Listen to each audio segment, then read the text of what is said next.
बिस्मिल्लाहिर्रहमानिर्रहीम। आज से हम अरबी ज़ुबान की ग्रामर को पढ़ाएंगे। और अरबी ज़ुबान की ग्रामर को पढ़ाने की ज़रूरत क्यों पड़ी, तो इस ताल्लुक़ से मैं बता रहा हूँ। पहले ये जानें कि अरबी ज़ुबान की ग्रामर को क्या कहते हैं। यहाँ लिखा है सर्फ़ व नहव, उर्दू में है। अरबी ज़ुबान की ग्रामर को सर्फ़ व नहव कहा जाता है। यानी इस ग्रामर में आप सर्फ़ पढ़ेंगे, नहव पढ़ेंगे। सर्फ़ क्या है, नहव क्या है, तो हम इस ताल्लुक़ से बताएंगे आगे पार्ट में। पहले ये जान जाए कि अरबी ज़ुबान क्या है और इसकी अहमियत क्या है। तो अरबी ज़ुबान तारीख़ के हर दौर में, बताना चाहूँगा कि हर दौर में दुनिया की एक ज़िंदा और तरक्की याफ्ता ज़ुबान थी, और आज भी अपनी तमाम खूबियों के साथ ज़िंदा और रोज़ अफ़ज़ूं तरक्की पर है।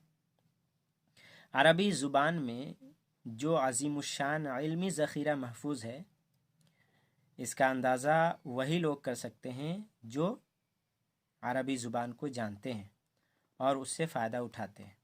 हमारे लिए यहाँ इसकी हैसियत, अज़मत, अहमियत और वुसअत पर कुछ कहने का मौका नहीं, इसलिए हम इसकी सिर्फ़ एक ख़ुसूसियत का ज़िक्र कर देना चाहते हैं, और वो क्या है? वो ये है कि अल्लाह ने दुनिया की हिदायत के लिए अपना पैगाम कुरान जिस ज़ुबान में भेजा वो अरबी ज़ुबान में है, और उसमें यानी अरबी में जो कुरान है, कुरान में हमारा पूरा दीनी सरमाया महफूज है।